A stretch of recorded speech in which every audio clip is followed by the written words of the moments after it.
கிறிஸ்துவுக்குள் அன்பான தேவனுடைய பிள்ளைகளே, ஆண்டவரும் உலக இரட்சகருமான இயேசு கிறிஸ்துவின் இணையற்ற நாமத்தினாலே உங்கள் யாவரையும் வாழ்த்தி ஆசிர்வதிக்கிறேன். இந்த மார்ச் மாதம் 1ஆம் தேதி மங்கள வார்த்தை நிகழ்ச்சி மூலமாக உங்களை நேரடியாக சந்திக்கிறது எனக்கு ரொம்ப ரொம்ப சந்தோஷம். கர்த்தர் உங்களை ஆசிர்வதிப்பாராக. எல்லாரும் நல்லா இருக்கீங்களா? கர்த்தருக்குள்ளால நல்லா இருக்கீங்கன்னு நான் விசுவாசிக்கிறேன். கர்த்தருடைய கிருபை உங்களை ஏந்தி சுமந்து காத்து தப்புவிக்கட்டும். இன்னைக்கு பிறந்த நாள், திருமண நாளை நினைவு கூறுகிற பிள்ளைகள் ஆசையா தேவ ஆசீர்வாதத்திற்காக எதிர்பார்த்துட்டு இருக்கிறீங்க. அப்படி இருக்கிற இடத்துல முழங்கால்களை தாழ்த்துங்க. அன்பான ஆண்டவரே, உமக்கு நன்றி. இன்றைக்கு இந்த மார்ச் 1ஆம் தேதி பிறந்த நாள் மற்றும் திருமண நாளை நினைவு கூறுகிற பிள்ளைகளை உம்முடைய ஆளுகைக்கு ஒப்புக் கொடுக்கிறேன். உன்னை புகழ்ச்சியிலும் கீர்த்தியிலும் மகிமையிலும் சிறந்திருக்கும்படி செய்வேன் என்ற வார்த்தையை உடைய சிரசில் வச்சு மனதார ஆசீர்வதிக்கிறேன். இந்த வார்த்தையின்படியே இந்த வருஷம் முழுவதும் என் பிள்ளைகளை கரம் பிடித்து நடத்தும் இயேசுவின் மூலம். ஆமென். எல்லாரும் இப்போதான் புதிய வருஷம் தொடங்கின மாதிரி இருந்து அதுக்குள்ளால 2 மாதம் முடிஞ்சு 3ஆவது மாதம் 1ஆம் தேதிக்குள்ளால அடி எடுத்து வச்சிருக்கிறீங்க. புதிய மாதத்துக்குள்ளே வரும் பொழுது நேற்று நான் சொன்னது போல் பழைய வாழ்க்கைக்கு முற்றுப்புள்ளி வச்சு ஒரு புதிய ஜீவியம், புதிய பழக்க வழக்கங்கள் ஆண்டவருக்கு பிரியமாக நடக்கணும், ஆண்டவருடைய கரத்தை பிடிச்சி நடக்கணும்னு தீர்மானத்தோடு வந்திருக்கிறீங்க. ஸோ அந்த தீர்மானத்தின்படியாக கர்த்தர் இன்றைக்கு உங்களுக்கு ஒரு அழகான மங்கள வார்த்தையை கொடுக்கிறார். சங்கீதம் 9:18, எளியவன் என்றைக்கும் மறக்கப்படுவதில்லை, சிறுமைப்பட்டவருடைய நம்பிக்கை ஒருபோதும் கெட்டுப்போவதில்லை. எளியவன் என்று சொல்லப்பட்டிருக்கு. எளியவன் என்றால் ஏழ்மையானவன், ஒரு நாளும் மறக்கப்படுவதில்லை. பொதுவாக எளியவனை எல்லாருமே மறந்துடுவாங்க. ஏழ்மையில் இருக்கிறவனை, ஏழையை எல்லாரும் மறந்துடுவாங்க. நண்பர்கள் மறந்துடுவாங்க, சொந்த பந்தங்கள் மறந்துடுவாங்க, கூட இருக்கிறவங்க மறந்துடுவாங்க. ஏன்னா அவங்கள ஒரு பொருட்டு அவங்க நினைக்க மாட்டாங்க. இப்போ பாருங்க, ஒரு வீட்டிலையே அக்கா தங்கச்சி அண்ணன் தம்பி ஒரு 5 பேர் இருக்காங்கன்னு வச்சுங்க. 5 பேரில் எவனோ ஒருத்தன் ஏழையாக இருந்தால் அவனை அவங்க நடத்துகிற விதம், டீல் பண்ணுற விதம், அவனை ஒரு விருந்திற்கு இன்வைட் பண்ணுகிற விதம் வித்தியாசமாக இருக்கும். நல்ல வசதியாக இருக்கிற உடன்பிறப்புகளை தேடி போய் அந்த உறவை நல்லா புதுப்பிச்சுக்குவாங்க. சில நேரங்களில் இந்த எளிய உடன்பிறப்பை மறந்து விடுவார்கள். கேட்டால் ஐயோ மறந்துட்டு அவங்ககிட்ட சொல்ல, ஆனால் எல்லார்ட்டையும் சொல்லியிருப்பாங்க, ஆனால் இவங்ககிட்ட சொல்ல மாட்டாங்க. இதுதான் உலகம். ஆனால் ஆண்டவர் சொல்லுகிறார், என்னுடைய பார்வையிலே எளியவன் என்றைக்கும் மறக்கப்படுவதில்லை. சொந்த பந்தம் ஒன்றை மறந்தாங்களா, ஞாபகத்தில் வச்சிருக்கிறாங்களா, அது முக்கியம் இல்லை. ஒரு அளவுக்கு மேலே அவங்களால எதுவும் செய்யவும் முடியாது, உதவி செய்ய முடியும். ஆனால் ஆண்டவர் ஒன்றை நினைப்பில் வச்சிருக்காரா, அவருடைய நினைவில் நீ இருக்கிறியா? அவர் சொல்றார், நீ என்னால் மறக்கப்படுவதில்லை. எளியவன் என்றைக்கும் மறக்கப்படுவதில்லை. அன்றைக்கு அன்னாள் ஆண்டவரிடத்தில் போய் சொல்லுகிறார், நீர் என்னை மறவாமல் என்னை நினைத்தருளி எனக்கு ஒரு ஆண் பிள்ளையை தந்தார். அப்படின்னா உங்கள் நினைப்பில் என் பிரச்சனையை நீங்கள் வச்சு என்னை நினச்சி பார்த்து எனக்கு ஒரு பிள்ளையை தந்தா அந்த பிள்ளையை நான் உங்களுக்கே கொடுக்குறேன் ஆண்டவர். மறவாமல் நினைக்கிற ஆண்டவர் நம்முடைய ஆண்டவர். நீ என்னால் மறக்கப்படுவதில்லை என்று சொன்ன ஆண்டவர் உன்னையும் மறக்க மாட்டார், உன் விண்ணப்பங்களையும் மறக்க மாட்டார். ஒன்றை மறக்க மாட்டேன்னு சொன்னால் உன் விண்ணப்பங்களை மறக்க மாட்டாருன்னு தான் அர்த்தம். ஒருவேளை நீ நிறைய விண்ணப்பங்கள் தேவ சமூகத்தில் வச்சுட்டு ஆண்டவர் மறந்துட்டாரோ, ஆண்டவருக்கு ஞாபகம் இல்லையோ, ஆண்டவருக்கு எல்லாம் ஞாபகத்தில் இருக்கும். அவர் சொல்ல ஆகும் கட்டளையிடன் இருக்கு. இந்த 1ஆம் தேதி இதுவரைக்கும் நீங்கள் ஆண்டவரிடத்தில் எதிர்பார்த்து வைத்து நடக்காத காரியங்கள் எதெல்லாம் நீயே மறந்துட்டியோ அந்த காரியங்களையும் கர்த்தர் இன்னைக்கு தேடி பிடிச்சி ஒரு அற்புதம் செய்வார்.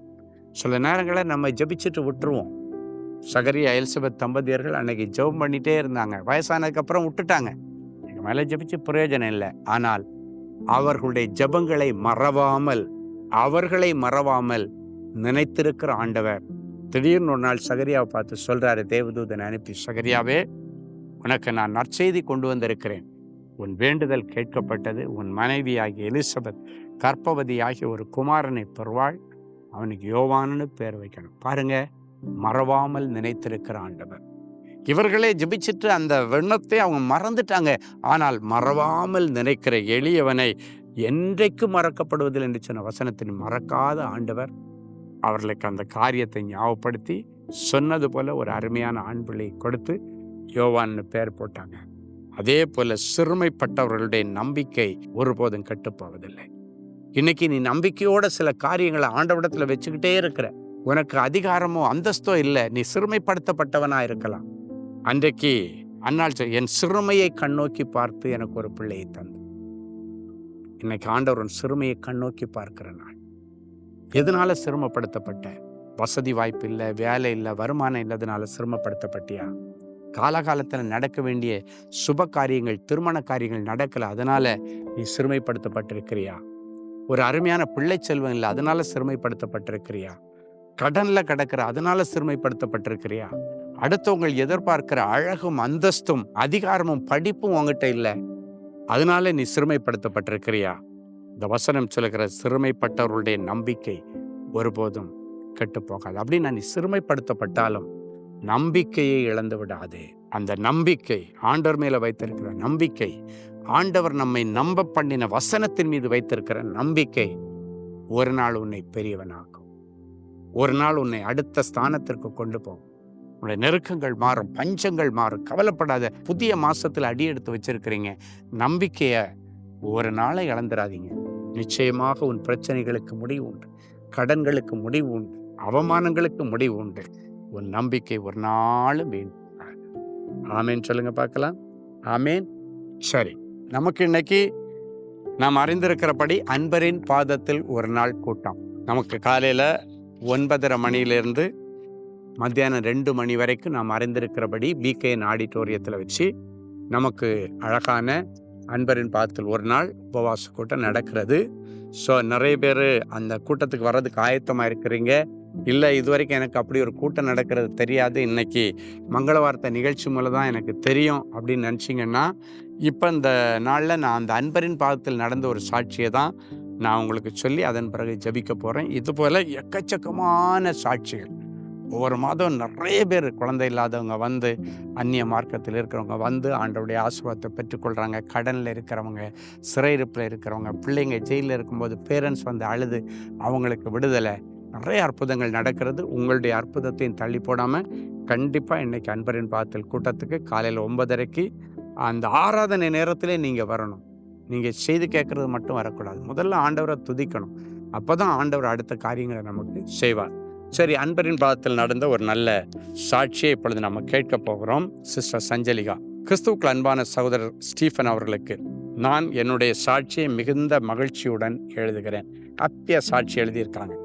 எனக்கு திருமணம் நடந்து 5 வருடங்களுக்கு மேலாக பிசிஓடி மற்றும் தைராய்டு நோயால் பாதிக்கப்பட்டிருந்தேன். பெண்களுக்கு இந்த 2 பிரச்சனைகள் இருந்தால் கர்ப்பம் தரிப்பது மிகவும் கஷ்டம் என்று மக்கள் சொல்லுவதை நான் கேள்விப்பட்டிருக்கிறேன். ஒவ்வொரு நாளும் எனக்கு எந்தவித மருத்துவ சிகிச்சையும் இல்லாமல் இயற்கையாகவே கருத்தரிக்க வேண்டும் என்று ஜெபித்து கொண்டிருந்தேன். நானும் என்னுடைய கணவரும் அன்பரின் பாதத்தில் ஒரு நாள் உபவாச கூடுகையில் கலந்து கொண்டு தனி ஜெபத்தின் போது சகோதரர் ஸ்டீஃபன் அவர்களை சந்தித்து ஜெபித்து கொண்டோம். அப்பொழுது பிரெக்னன்சி பாசிட்டிவ் ரிசல்ட் வரும்படியாகவும் இந்த மகளின் வயிற்றில் இயேசுவின் நாமத்தினால ஒரு குழந்தை இருப்பதாக சொல்லி ஜெபித்தார்கள். அந்த தீர்க்க தரிசன வார்த்தையை பிடித்து கொண்டு நானும் என்னுடைய கணவரும் ஜெபித்தோம். அதன் பிறகு நான் மருத்துவ பரிசோதனை செய்து பார்த்தபோது நான் கர்ப்பம் தரித்திருப்பதை மருத்துவர்கள் உறுதி செய்தார்கள். நான் நிறை மாதத்தில் அழகான ஆண் குழந்தையை பெற்றெடுத்தேன். திருமணம் நடந்து 5 வருடங்களுக்கு பிறகு கர்ப்பத்தின் கனியை கொடுத்த கர்த்தருக்கு நன்றி செலுத்துகிறோம். அப்போஸ்தலர்கள் காலத்தில் நடந்த அற்புதங்கள் போலவே சகோதரர் ஸ்டீஃபன் அவருடைய வல்லமையான ஜெபத்தினால் எங்களுக்கும் அற்புதம் நடந்தது. உங்களுக்கும் அற்புதம் நடக்கும். ஸோ நீங்கள் இந்த மங்கள வார்த்தையை கேட்டு முடிச்சுட்டு துரிதமாக புறப்பட்டு பிகேஎன் ஆடிட்டோரியம் வேப்பேரியில் இருக்கிறது, அதனுடைய ஸ்கேன் போட்டிருப்பாங்க, அட்ரஸ் போட்டிருப்பாங்க. இல்லை நீங்கள் ஃபோன் பண்ணி தொடர்பு கொண்டு எங்களுடைய அலுவலகத்துக்கு எல்லாரும் குடும்பமாக வாங்க. இன்னைக்கு உங்கள் ஆசீர்வாதத்தை நீங்கள் பெற்றுக்கொள்வதற்கு இது ஏதுவாக இருக்கும். ஆண்டவரை நம்பி வாங்க, வசனத்தை நம்பி வாங்க, ஆண்டவரை துதிக்க வாங்க, அற்புதம் நடக்கும். ஜெபிக்கலாமா? அன்பான ஆண்டவரே, உமக்கு நன்றி. ஆதி அப்போஸ்தல காலங்களில் நடந்த அற்புதங்கள் இன்றைக்கும் நீர் செய்து கொண்டிருக்கிறேன். ஆண்டவரே, இன்றைக்கு நீர் சொன்ன இந்த மங்கள வார்த்தையின்படி பிதா, குமாரன், பரிசுத்தாவியின் பேராலே என் பிள்ளைகளை நிறைஞ்ச மனசில் ஆசீர்வதிக்கிறேன். எளியவன் என்றைக்கும் மறக்கப்படுவதில்லை என்று சொன்னீரே. நீர் இந்த நிகழ்ச்சியை பார்க்கிற ஒவ்வொரு ஏழைகளையும் எளியவர்களையும் உம்முடைய ஞாபகத்தில் வைத்து, அவருடைய விண்ணப்பங்களை ஞாபகத்தில் வைத்து ஆண்டவர் இன்றைக்கு ஒரு அற்புதத்தை செய்வீராக. அவர்களையும் நீர் மறப்பதில்லை. அவர்கள் விண்ணப்பங்களையும் எதிர்பார்ப்புகளையும் ஏக்கங்களையும் நீர் மறப்பதில்லை. சகரியாவை நினைத்தருளி, அவனுடைய விண்ணப்பத்தை நினைத்தருளி, அவனுக்கு அழகான ஆண் குழந்தையை கொடுத்த ஆண்டவர், எலிசபெத்துக்கு ஆண் குழந்தையை கொடுத்த ஆண்டவர், அன்னாளுடைய சிறுமையை கண்ணோக்கி பார்த்த அவளுக்கு அழகான ஆண்பிள்ளை கொடுத்த ஆண்டவர். இந்த நிகழ்ச்சியை பார்க்கிற ஒவ்வொருவரையும் கர்த்தர் நினைத்தருளி, அவருடைய விண்ணப்பங்களை நினைத்தருளி அத்தனை பேருக்கும் அற்புதம் செய்யும். இந்த 1ஆம் தேதி என் பிள்ளைகள் இருக்கிற இடத்துல அவர்களை சந்தித்து அவர்களுடைய கரத்தை பிடித்து கொண்டு, இன்றைக்கு நீர் அன்பரின் பாதத்தில் ஒரு நாள் கூட்டத்திலே அமர வைத்து உம்மை துதிக்க வைப்பீராக. முதலாவது.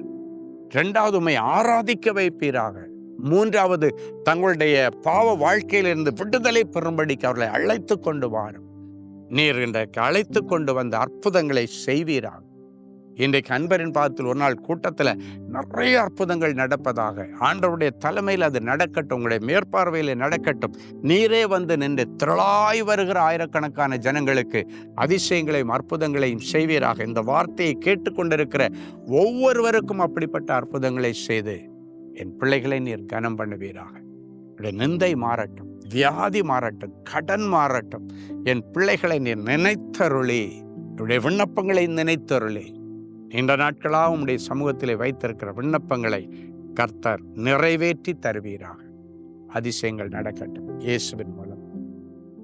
அன்பு தேவனுடைய பிள்ளைகளே, இந்நிகழ்ச்சியின் மூலம் நீங்கள் பெற்றுக்கொண்ட ஆசீர்வாதங்களையும் உங்கள் ஜெப விண்ணப்பங்களையும் அனுப்ப வேண்டிய முகவரி: தேவனின் அன்பு ஊழியங்கள், Vinayak avenue, OMR road, Okkiyam, Thoraipakkam, Chennai 600097. மேலும் 24 மணி நேர ஜெப உதவிக்கு 044-24547-999 மற்றும் 9941950999 என்ற எண்களுக்கு தொடர்பு கொள்ளுங்கள்.